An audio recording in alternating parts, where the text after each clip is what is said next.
Welcome to the new Nimble Normal, part of the Rutgers Business School Signature Leadership Series. Today's webinar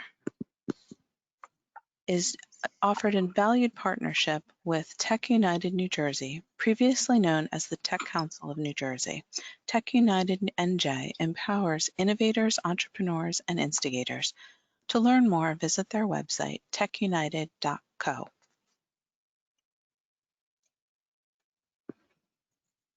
Generous corporate sponsors, promotional partners such as Tech United NJ, and individual contributors are coming together to help our students by raising awareness and funds for the 1,000 Laptop Challenge. Our semester has begun with remote instruction. Can you imagine attending your classes and doing all of your schoolwork online, but without a computer? This is a real struggle for some of our students. How can you help, you ask? Please consider making a donation to the 1,000 Laptop Challenge Fund. Also, please check with your employer. Your company may have a charitable arm or they may match your gift. Kindly watch for the email that will follow this webinar so you'll have a direct link to the donation page for the 1,000 Laptop Challenge Fund. We thank you in advance for being part of this important RBS initiative. The Rutgers Business School Signature Leadership Series is a relatively new learning opportunity that brings you lessons of resilience, resourcefulness, responsibility, and reinvention through bi-weekly conversations with thought leaders and business leaders from across industry spectrums.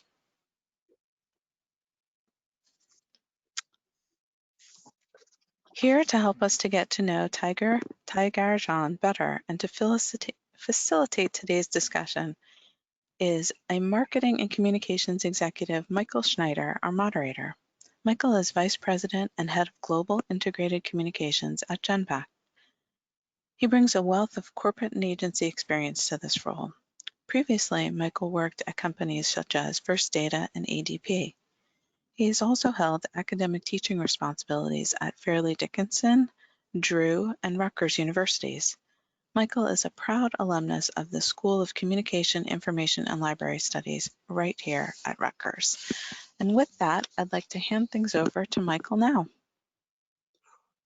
Margaret, thank you so much. And it's my pleasure to introduce Tiger. Tiger is the CEO of Genpact, which is a global organization employing more than 98,000 people around the world, specializing in digital transformation, other areas of digital analytics, artificial intelligence.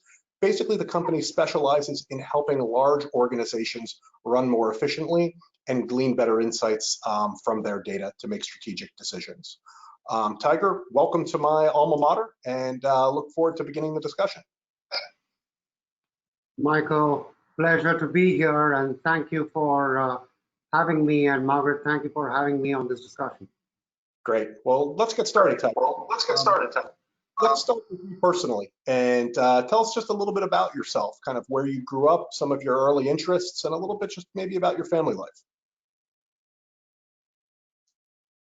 Oh, wow, that sounds so long back. Michael, I grew up in the city of Bombay, and my first school years were all in the city of Bombay.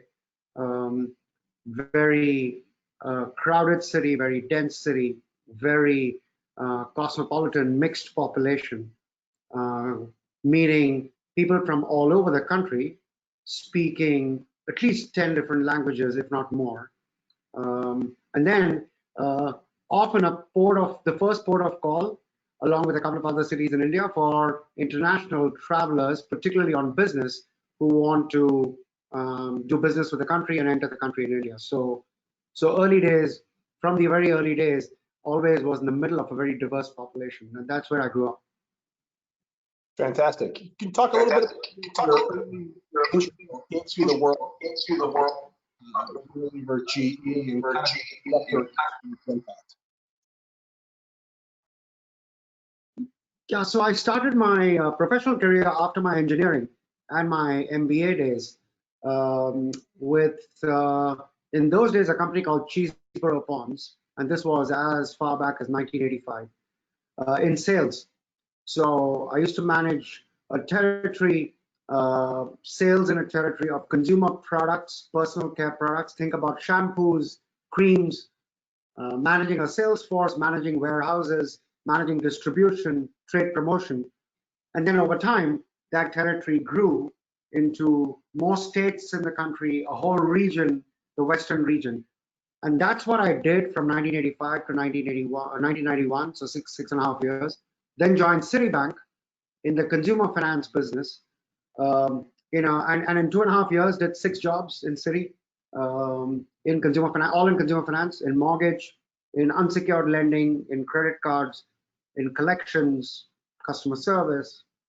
And then finally joined GE in 1994 when GE Capital made its first entry into India to launch a local domestic consumer finance business.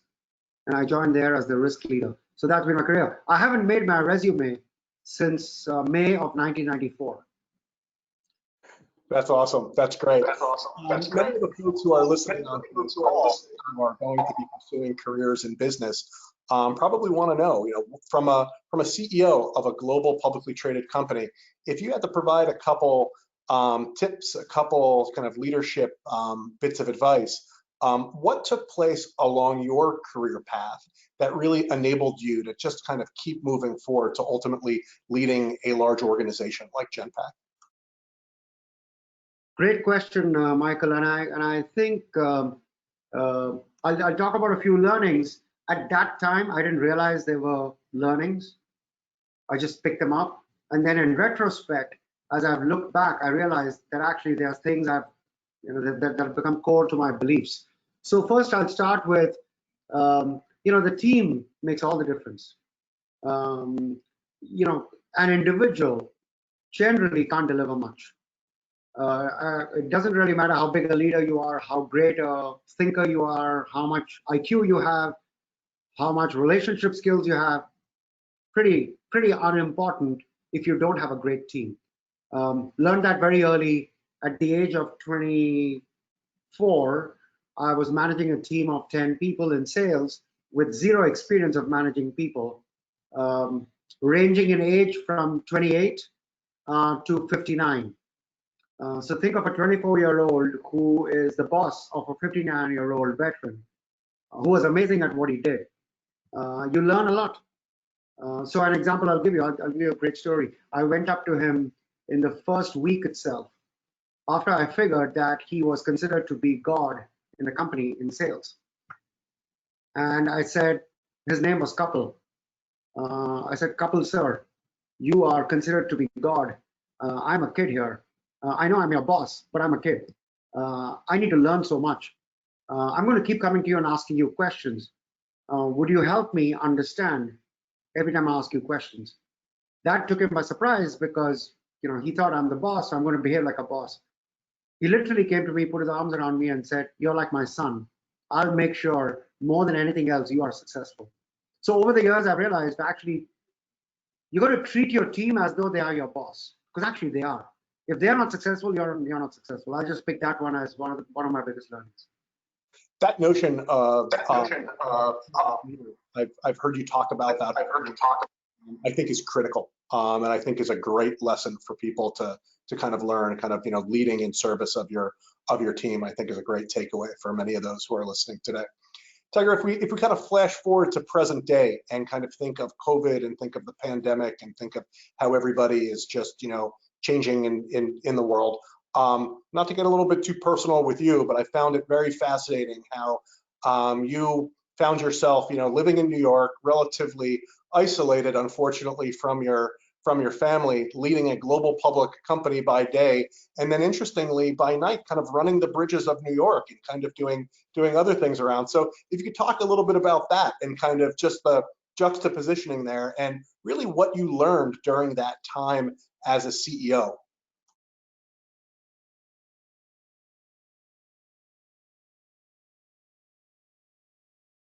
Tiger, you're on mute. Sorry about that. I said, oh my God, I learned so much and continue to learn so much through the last 7-8 months.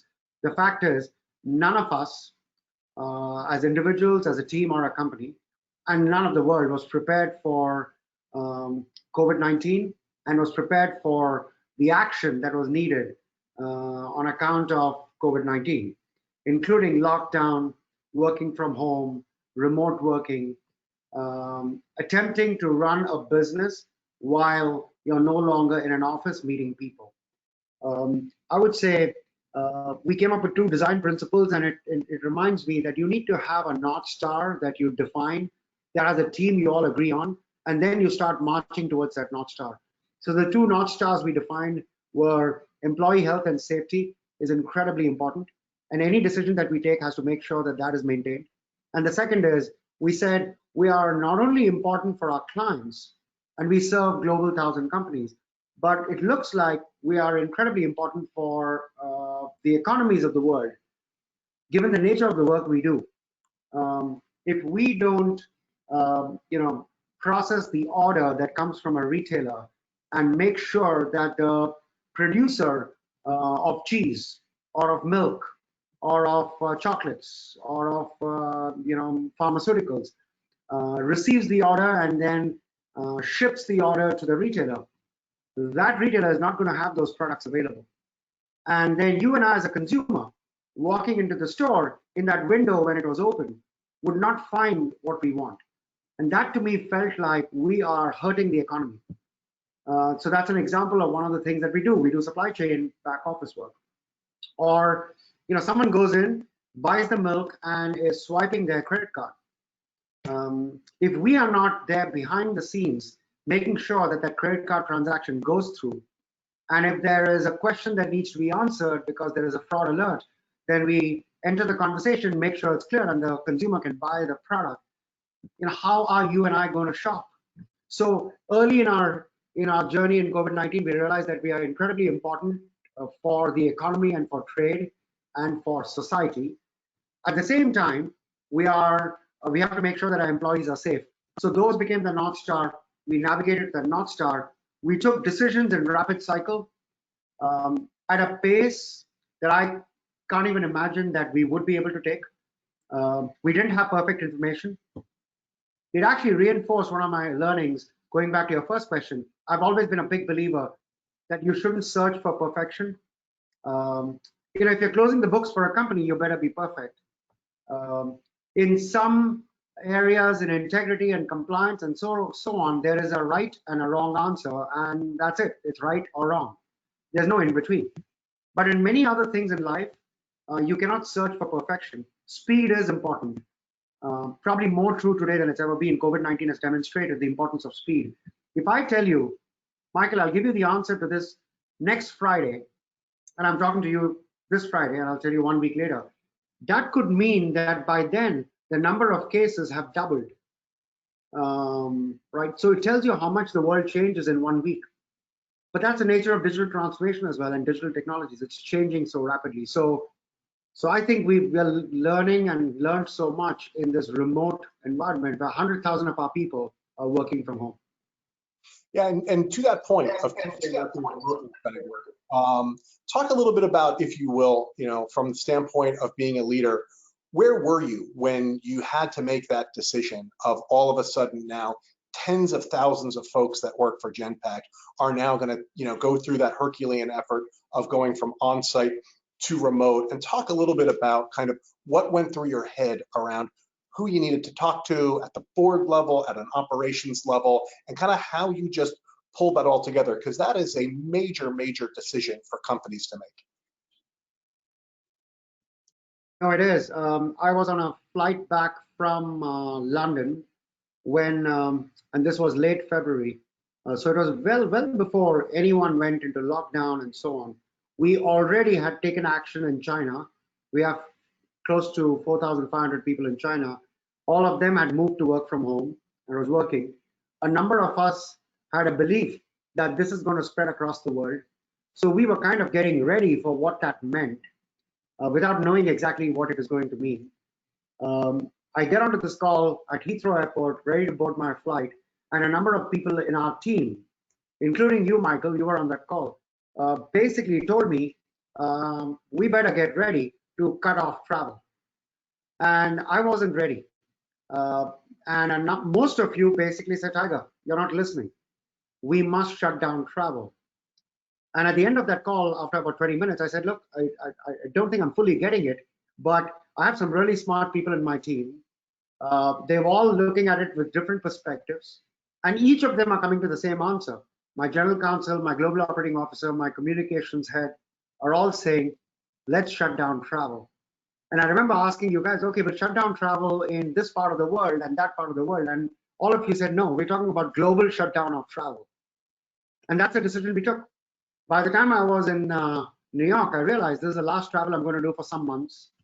And then 48 hours, 72 hours later, we took the decision that a week later, we're going to shut down offices well before anyone else did. And I thought those were decisions that we took based on collective wisdom, allowing a diverse group of people with very different thinking coming together to create a solution.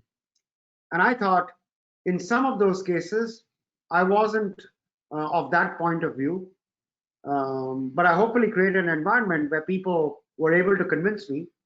And I said, okay, that's the right decision. And we took the decision. In retrospect, I'm so pleased that we took those decisions because we were 1, 2, 3 days, 3 steps ahead of when it was needed. And those were, actually pretty crazy days. I mean, who ever thought that one would be able to sit at home and orchestrate 100,000 people across the globe, talk to clients? And then you referred to my runs. I was at home all alone because my wife got stuck in India and she couldn't travel. She was on a trip there. And I needed sanity. And my sanity was in the evening, shutting down everything and going for my run. And I decided I need to create a goalpost for myself. So I said, I'm going to start running 2 bridges from Manhattan. I live in Manhattan. So I think I conquered 11 bridges in that period, over a period of time. And some of them were 20-mile runs. So yeah. That's awesome. That's awesome. That's awesome. That's awesome. Talk a little bit too about how in early days you looked at your team, and before you talked about the value of team and how a diverse team is important to be strategic and to be nimble and to be resilient in what we're doing. How did you look at your leadership team and divide them into different areas around focusing on maybe new, more flexible offers, focusing on safety, focusing on operations? What went through your head as a leader to make those decisions that other decisions that other? Again, I go back to, I don't think I made those decisions myself. We basically set up a daily call rhythm. So every day in the morning, the entire team, 15 of us would get together. We would talk about what happened in the last 24 hours. We would talk about what needs to be done in the next 24 hours and 48 hours and 72 hours. Very early in that cycle, almost on the first day, we decided that there are many things to be done. We decided that the only way you do it is the way,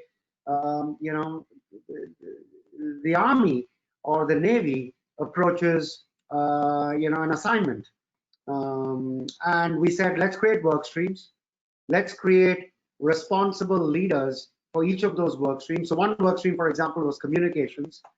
And you and Stacy Simpson, our Chief Marketing Officer, took leadership on that, along with our global HR leader. Another work stream was moving work to home. And that meant orchestrating the movement across 120 locations in 25 countries, 100,000 people, systematically moving to home, along with technology and infrastructure that is going to be available for them to work from home. Our global operating officer, Darren Soma, and a group of people took leadership on that. Someone had to take charge of all the InfoSec and privacy and security requirements of doing work from home. A set of leaders took charge of that, and so on. And I said, all this is fine, but all of this are people taking charge of the here and now, of getting to a tactical answer and response now. What about day after tomorrow, when we're all settled and working from home? What does the world need tomorrow? What do our clients need tomorrow? So we charted our Chief Strategy Officer, Katie Stein, Sanjay as the Chief Digital Officer, Riju as the Chief Transformation Officer, and said, why don't you guys focus on what our client needs tomorrow and start building them today? Fast forward to 7 days later, we went back into the market with 17 different solutions that we thought the world needed, during COVID-19. An example would be, the government soon launched a PPP program. How do you help small businesses apply for PPP loans through the banking system, through our clients? If our clients serve small businesses, then they were trying to help small businesses, and we said we can put up a team that actually helps process those applications, because we do process applications of commercial lending for a bunch of banks, so we knew how to do that. And that was a service that we provided. Initially, we said we'll do it. We won't charge you anything for the first few weeks. Let's just get it done. And then over time, if you want a sustained proposition, then we'll create a value proposition and we'll charge you for it. And that's exactly what happened. So the rapid response group was separate and a separate work stream. And the reason why that became important was a couple of months later, when everything settled down into a very proper rhythm of work from home, we were with our clients thinking about new opportunities to attack, new solutions for them, working capital improvement, reduction in fraud, supply chain improvement, and so on, all of which we had built in rapid cycles of 1 week, 2 week, 3 week sprints. Tiger, when you talk about that rapid nature and how people needed to be resourceful, which are hallmarks of the Rutgers School of Business and key pillars that they talk about all the time, as future business leaders who are listening to this think about strategic long-term planning, and they think of your typical 1 year, 3 year, 5 year business plan, how has the world changed your view on kind of long range thinking and long range strategic planning?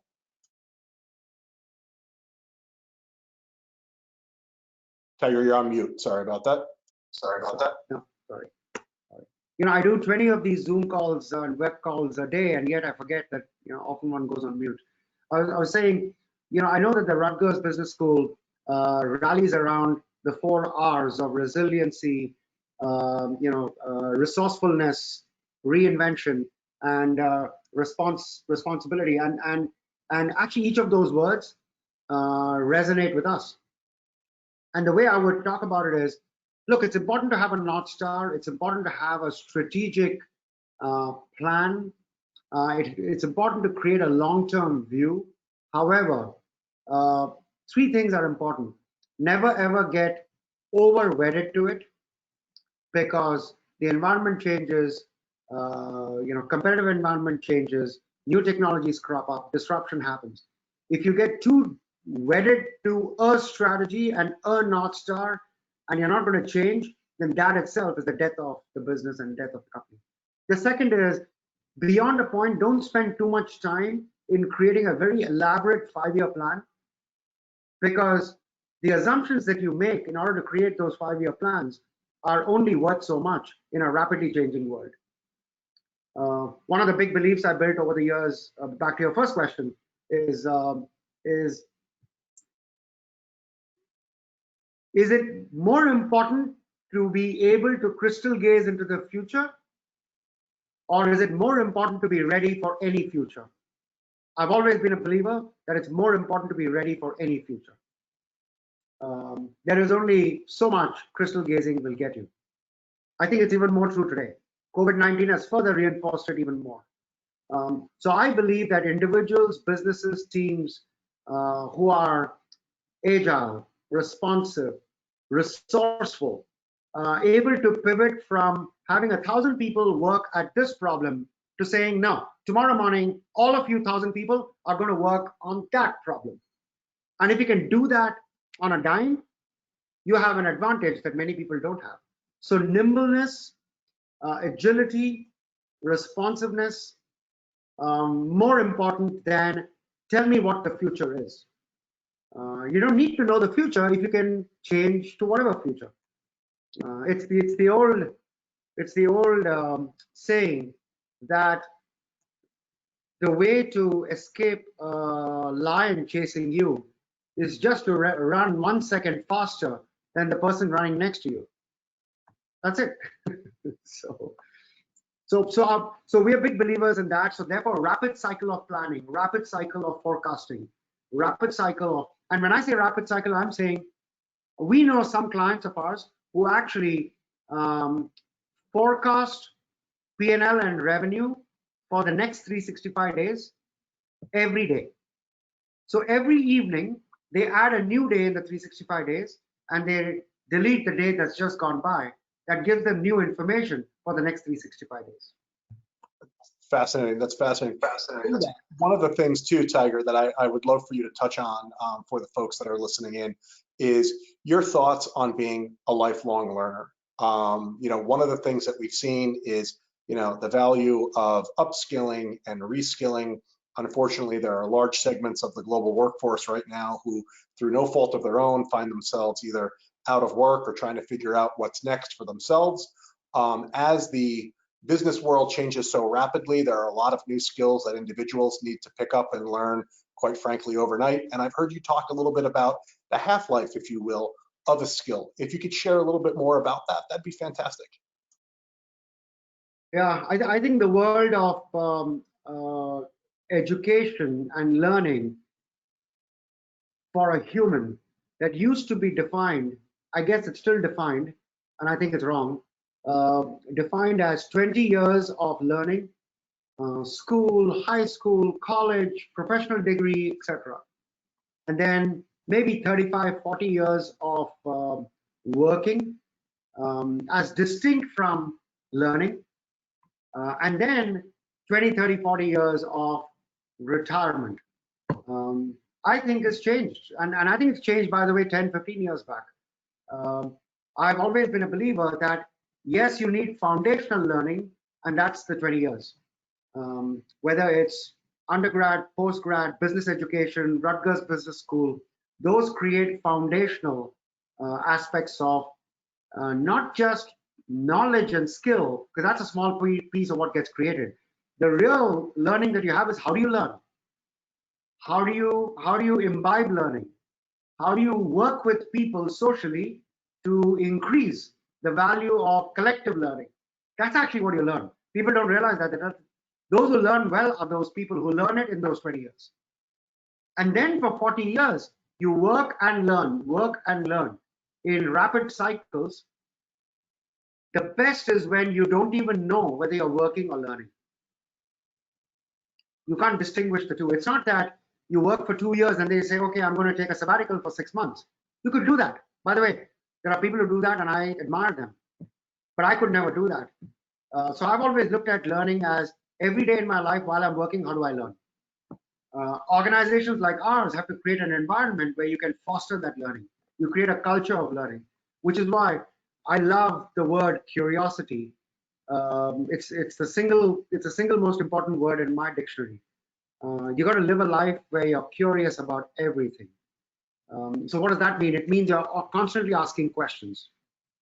If you can live all your life asking questions, so I love what you're doing, Michael. You're asking questions, and sometimes you give an answer, but most of the time you're asking questions. A question should lead to an answer, which then ends up with a question. That's the way I think.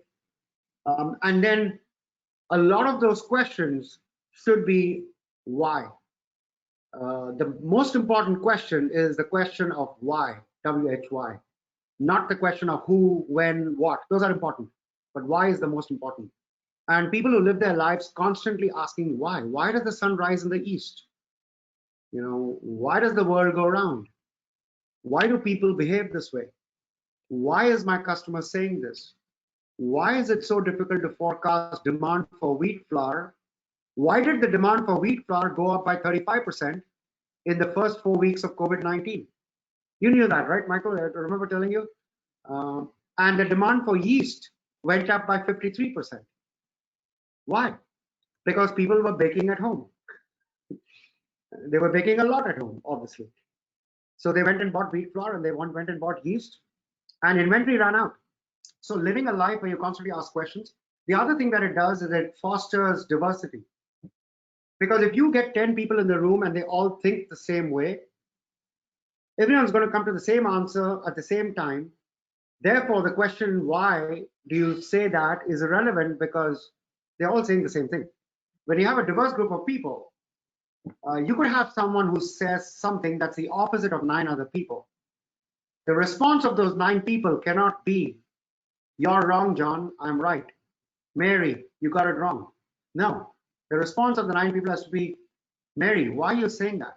What makes you say something that we didn't get to? The 9 of us think it's this, but you're saying the opposite. Why? Help me understand that. And at the end of that, if you have the humbleness and the humility to say, you know what, actually, you're right. I was wrong. So all 9 of us are going to switch and move to where you are. So it's 10-0, but it was 9-1 in the other direction. Tiger, along that area of being nimble, people always talk about in business school how culture eats strategy for lunch. Hear that all the time. Can you talk a little bit about the importance of culture, purpose, and kind of some of the new challenges that you have observed as people are working more remote and kind of in this new normal that we talk about? Yeah, I want to make sure I give credit. I want to make sure I give credit to Peter Drucker. Culture eats strategy for breakfast or lunch was his coining. I give him credit, but I've changed it because I don't agree. I think culture eats strategy for breakfast, lunch, and dinner. All three. And the reason I say that is because you can have a great strategy. You've defined your North Star. You know exactly how you're going to compete in the marketplace, how you're going to add value to your clients. And then you say, here are the steps we're going to execute on, here are the capabilities we're going to build. But if the culture of the company, of the team, is not one that learns, is not one that's agile, is not one that works as a team but works as individuals, doesn't collaborate, then strategy fails, execution fails. You won't get to your North Star. You destroy value. You make the team feel negative about themselves and about the team. So, strategy is only so good as your ability to execute. Your ability to execute is only so real as what's the culture in which you're trying to execute this. So it's in the order of get your strategy right, get your North Star aligned, start the process of execution. Great strategy, no execution is a disaster. But even execution, you better get your culture right and keep it alive, because otherwise execution is anyhow going to be a problem, which means your strategy was worthless. So big believer in that. And therefore, a leader's job, if you ask me, number 1, number 2, number 3 job of a leader is to define culture, is to continuously reevaluate what elements of culture you want to bring in and add, because culture is not static. It's constantly evolving, like anything in life. It's preserving culture that you think is valuable. Is checking if that culture is valuable with all 4 stakeholders that most enterprises should have, which is the client, the employee, the community, and the shareholder investor. All 4 of them has to resonate with the culture that you're trying to build and have. And as you notice signals that some of that is changing, you need to find a way to bring that new culture in, which means it's people who think differently. And then you need to give them space for them to be able to voice their counterfactual, countercultural opinion, and then be able to incorporate that change and then move on to the next journey. So it's a constant evolution. It's almost like Darwinian evolution. And if you do that well, organizations can live for 100, 200, 300, 500 years. Most organizations these days don't live that long. They have a very short half-life, as you said. And that's because they don't change. That's the problem. Tiger, also some learnings that some of the viewers can learn from you that would be great would be, how do you go about balancing everything? It seems like the world has just picked up so much pace. Everything is so rapid. Everybody is trying to learn, adapt, and be as agile as they can. The boundaries are being blurred in terms of the start of the day, the end of the day. How do you personally go about achieving balance where you have time to reflect, have time to learn, while everybody's working much, much quicker? It's not easy, Michael. Let's start with that. It's not easy to strike a balance. It's never been easy, and it's become worse. But balance you have to strike. and it's balance of all kinds. So one of the ways I think about balance is, first of all, balance is very personal. There is no right balance for everyone. It's not. So when someone comes and tells me, I didn't want to tell you this and bring you into this conversation because I thought you have too much on your plate. I can decide how much I can deal with on my plate. You shouldn't decide that. I have that view in general, which means, first of all kinds of balances of time, of work and life, of risk, how much risk to take in a business, all kinds of balances is very situational. And to the question you asked, that situation includes balance for you. You have to define it. By the way, the balance changes over time and in life. There are times when balance is this, and some years later, your balance may be something different. So you have to constantly think about what is your balance that you want now. So you have to reflect and be self-aware. And two, I actually do believe you have to share that with some of the people you work with, both inside and outside work. Because if you don't share it, they don't know it. In which case, they then impose on your balance. So as an example, if you are clear that part of your balance is going for a run at 5 p.m., then you need to tell people that unless it's an emergency, not to set up a call or a business conversation at 5 p.m. And it's perfectly fine to say that, but you have to say it. Don't make assumptions that people know. They don't know. And by the way, not everyone needs to have a balance at 5 p.m. Some people don't like doing 6 o'clock morning calls. I love 6 o'clock morning calls. Now, I have to be careful that while I might like 6 o'clock morning calls, my team may not. But they have to tell me. In which case, I'll find the right balance. I'll do something else at 6 o'clock in the morning. So balance. The other thing about balance that I'm a big believer in is if you look at a trapeze artist or a tightrope walker, the tightrope walker walks by creating balance, and the way the person creates balance is by constantly going left and going right, going left and going right. The trapeze artist walking on a tightrope creates that balance, going right and going left, which means in order to create balance, you cannot create balance by being rigid.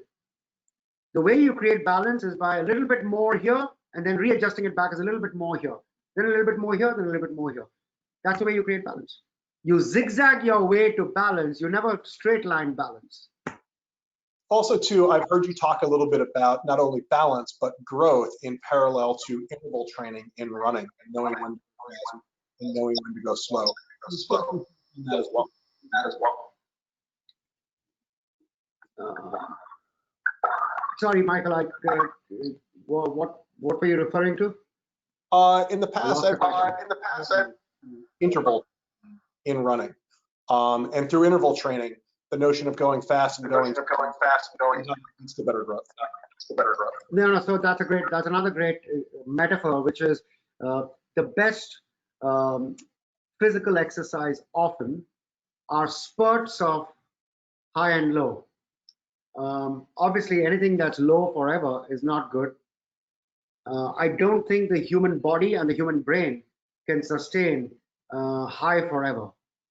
So the best way to actually exercise your brain, get the best performance, and your body and get the best performance is not that dissimilar from interval training, which is you take your heart rate to a high for a certain number of minutes, and then you go back to steady pace, reasonably slow jog, and then you take it back to a high. Those tend to have the best results. If your objective is long-term marathon running, and training for that, that's sometimes considered to be the best training for that. So I think about these work journeys also like that, and how do you divide up your 24 hours? So I actually block time, saying I'm not going to be available 2 o'clock to 3 o'clock or 4:30 to 5 because I'm going to be reflective. I'm going to read. I'm going to do this and I'm going to do that. Because if you don't, then you don't know what's happening in the world. You're not able to ask questions. You're not satisfying curiosity. So yeah. Margaret, why don't we open it up to questions from our participants and see where that goes? Fantastic. What a great discussion you guys had. So interesting. We have a number of great questions. I have assigned them to you, Michael, if you want to look at them, but if you're having trouble seeing them or receiving them, I can go through them if you'd like. They are not necessarily coming through, so if you wouldn't mind asking a couple, that would be fantastic. Sure, no problem. So, there were a lot of questions around the idea of the COVID-19 experience. So I'll start with this one. What personal values has Tiger used to influence his work life the most, and did any of them waver or change as a result of COVID?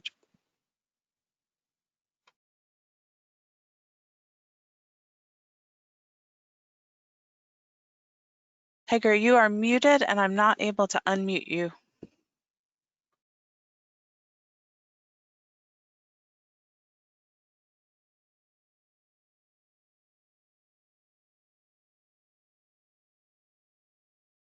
Give it one more try, please. There you go. Okay, cool. Sorry, I don't know why it didn't unmute. It's a great question. So I'll start with the good news. The good news is a lot of my personal values and beliefs only got reinforced through COVID-19. So for me personally, I almost felt, wow, speed has become even more important. I'm so glad that I always thought speed was more important than perfection. Wow, communication has become even more important. So I need to talk to people even more. I used to do it a lot, even more, and so on and on and on. I'll tell you the couple of things that changed for me. Number one, I am a very extreme social animal. I absolutely love meeting people. I get all my energy from meeting all kinds of people. I travel 150 days. I traveled 150 days a year meeting clients. A lot of my intellectual curiosity got satisfied through that. A lot of my ideas came in those conversations. A lot of my ideas came in conversations with my operating teams when I visit our operations, with the leadership team, just walking into someone's room and saying, what do you think of this? I just thought of this. Because my view is that when you come up with an idea, the most important thing is to tell 100 people, because then you can shape the idea into a better idea. I realized that actually that's going to be a problem in this remote COVID-19 work from home model. So I had to find different ways of doing that. And I'm still trying to perfect that, different ways of doing that. I think some more innovation is needed. So I started producing videos, 10-minute videos, 7-minute videos every Friday. And Michael, you were responsible for the production and then making sure that 100,000 employees got it. So I did every week for 5 months running. And it almost became something that all the employees look forward to. I did probably 5 times more, 10 times more people touch conversations with groups of people than ever physically. And it was possible. Zoom allows you to do that. I now meet clients 10 times more than I used to, because it's more easy to have a 30-minute conversation on Zoom with someone in Chicago versus having to travel to Chicago to meet that person. So I do 10 times more of those. They are available and I'm available. I think I always had empathy, but I would say that bar on empathy the world has raised that to a very different level. I also knew that people like me and many other people like all of us are actually very fortunate. We know that when we see the world around, we know that 7 billion people and not everyone is like us, and there's so many problems in the world. I just thought that got reinforced, I don't know, 100 times, 1,000 times. When you see people in the front lines, when you see first responders, when you see people in economic situations where they are unable to put food on the table because they just lost their job. When unemployment rate goes up from 3% to, 15%. Those are radical moves. And finding a way to empathize even more is something that I have become even more of a believer in.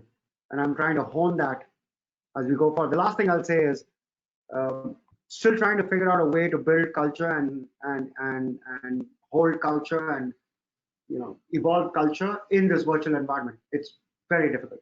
It's very difficult, but we have to do it.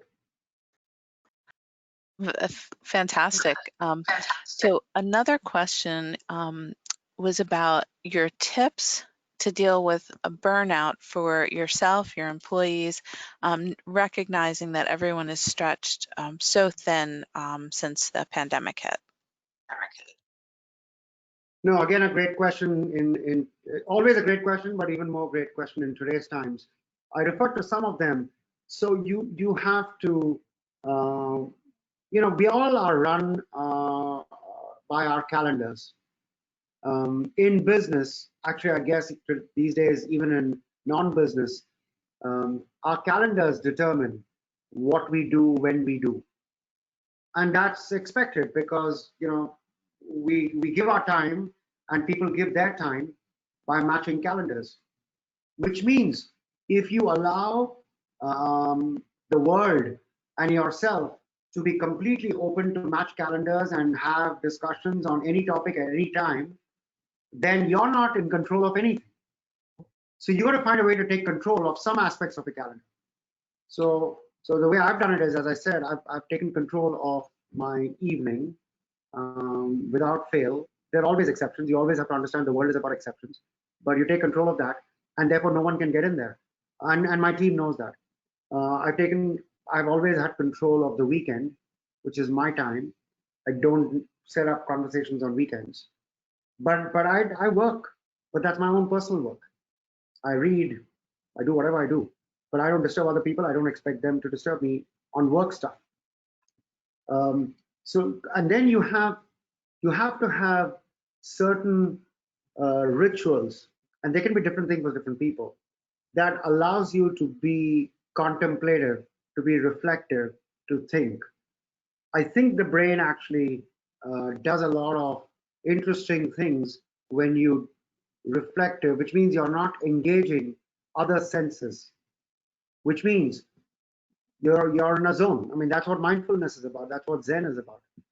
But it could be that your best zone and best Zen is when you're cooking, okay, or when you're listening to music. That's fine. You should find your Zen, and you should carve out time for your Zen.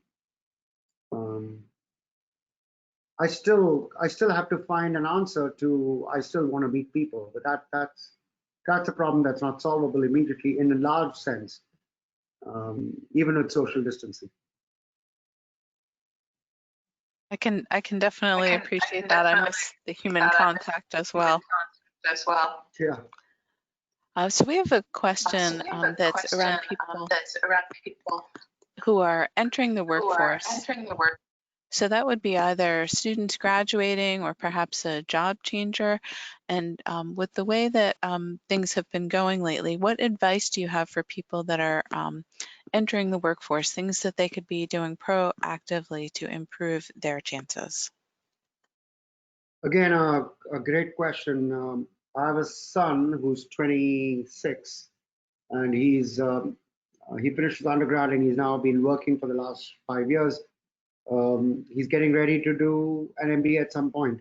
And he knows that he will be entering a very different workforce. He is already in a very different workforce. So I would say 2 or 3 things, and this is independent of COVID-19, even pre-COVID-19. The world of today and tomorrow is going to make technology, computers, AI, machine learning, data science, all of that ubiquitous. We will be using all of that often without even knowing that we are using it. A lot of the work that we do on our laptops and iPads and iPhones actually already has AI built into it. We know that. When we use Google Maps, there's AI built into it. I mean, we take it for granted. So therefore, irrespective of who you are, irrespective of which stream of skills and education and the kind of work that you want to do, I would say your value increases dramatically for yourself and for the world if you find a way to get comfortable with technology. That doesn't mean you have to code. That doesn't mean, it's almost saying In the old days, as an accountant, you needed to know addition, subtraction, multiplication, division in order to be a great accountant. Today, you don't. You need to know accounting principles and policies and financial engineering, all that, because all the multiplication, division, math is done by the calculator and the computer and Excel spreadsheet. So therefore, you should know, to some extent, you should be comfortable with Excel spreadsheets. It doesn't mean you should be the best, but you should be comfortable. Similarly, so I would say that's one aspect, and that's 50% of the challenge. What I call the left brain challenge of being comfortable with numbers, math, science, STEM, etc. Doesn't matter who you are. You could be a history major. You better get comfortable with math and science. So read, talk to people, have friends. The other half, which a lot of people don't talk about, but I talk a lot about, is that the world is going to need history majors, sociology majors, psychology majors, behavior majors, design thinkers, more than ever before. Because the computer is going to get clever and is going to do a lot of mathy stuff. So the math is going to predict whether tomorrow morning is going to rain or not better than any human can. So what does the human have to do? The human has to decide based on judgment, that based on the machine predicting a 47% probability that it's going to rain in New Jersey, what should I do tomorrow? Should I walk to my business school? Should I call an Uber? Or should I just sit at home and work from home? Do I want to brave the rain? Do I need to carry an umbrella? That has nothing to do with math. That's connecting the dots. That's critical thinking. That's you know, is it okay to walk into the class with wet clothes? So all kinds of things like that. Our deep belief is when you have a team of 10 people that's trying to solve a problem in the world of business or in society, and if you have 5 of them who are very deep in math and computers and STEM, but have a good social thinking, critical thinking, liberal arts thinking capability, and you have the other 5 people who are deep in this direction, right brain, but are comfortable with math so they don't run away, then you create a great solution. So you need a combination of left and right brain. You need what we call bilingual, trilingual skills, is what we think about a lot. Well, that's great. I'm going to end with this last question, which is about your development of your employees. You mentioned lifelong learning. So what is it exactly that you do to support your and encourage your employees to do some of the learning that you just talked about? Margaret, again, great question. So I'll start by saying we've always prided ourselves on being able to almost create a university within the company to constantly teach, educate, certify, allow people to learn new skills so they can move from one domain area to another domain area, one industry to another industry, from the simple to the complex, and build a long-term career in the company and add value to themselves and to the company and to the client. We've always believed in that. We used to do that by bringing people together, sometimes on video, teach people, share learnings, best practices, stories.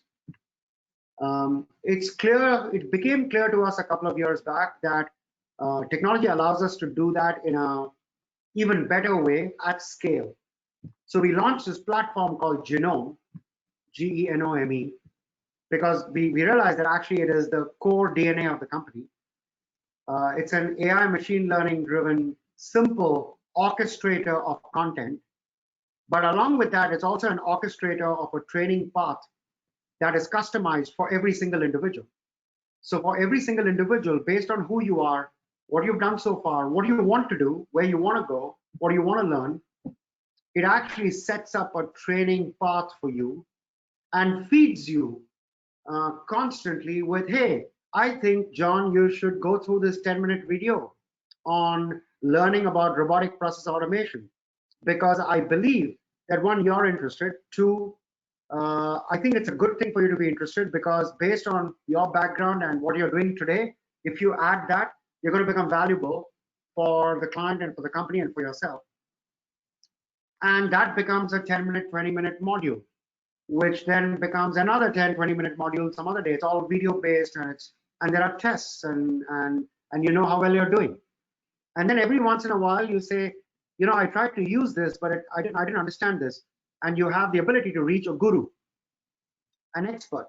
And we've defined 1,000 experts in the company on various topics across the globe. So I, as an individual, can reach Michael and say, Michael, I went through this course 10 minutes and I tried to use it, and something was missing. I missed something. I didn't learn. Tell me how this works. Over a 10-minute video call, Michael will teach me, and I'll say, got it. Let me go and try it again. So our belief is it's constant learning. It's sound bites and video bites. It's constantly able to measure and monitor. It's visible to other people, so your boss can actually see how much you're learning. That drives competition. If you need 10 AI experts, you know where to go and look for them. You give them great jobs. That creates a motivation for the next 20 people to learn. And that's the platform that we built, and it's become really amazing during COVID-19, because it's the kind of platform that's needed during these days. So our clients are beginning to want it and use it. We've actually, 2 months back, opened up the platform to the outside world and said it's an open source platform. People can log into it and learn a bunch of basic skills and stuff. It's all for free. It's open source. So we're very proud of that, and we are very excited about that, both for ourselves and for our clients and for society. That is absolutely amazing. I took some notes, and one of the things I wrote at the very beginning you mentioned was collective wisdom, and it sounds like that's exactly how you've wrapped around your lifelong learning initiative too. Yeah, no, it's true, Margaret. Collective wisdom and collective learning and crowdsourced learning is the way we think about everything. Well, I would like to thank you and Michael. Thank you. Thank you, Margaret. It was such a pleasure talking to all of you, learning from your leadership playbooks, your successes, your challenges. I'm just going to mute you for a second. Extra audio. Okay, perfect. There we go. So to our audience, thank you for sending in great questions, for putting up with a few tech challenges with our audio, but really for helping to make our discussion today thought-provoking and really enhanced with your questions. So friendly reminder to everyone that our next presentation will be Len DeCandia from Johnson & Johnson. Our RBS Signature Leadership Series takes place bi-weekly on Thursdays at noon Eastern, and we do have an exciting schedule of business leaders lined up to sit down with us over the next several months, so we hope you'll join us. For more information, you can always visit our webpage, business.rutgers.edu/alumni/lifelong-learning. We recognize that that is a long URL, so we will be sending it to you. Also, you'll receive in that same email a questionnaire, very brief about today, that we'd appreciate your feedback on, and information about the 1,000 Laptop Challenge will be in that email as well. And very last one, as I mentioned when we began, a link to the archived recording of this presentation will be shared via social media and emailed to you as registrants. It will also be on the Business Insights page of our website. So everyone, thank you so much. Enjoy the rest of your day, and bye for now.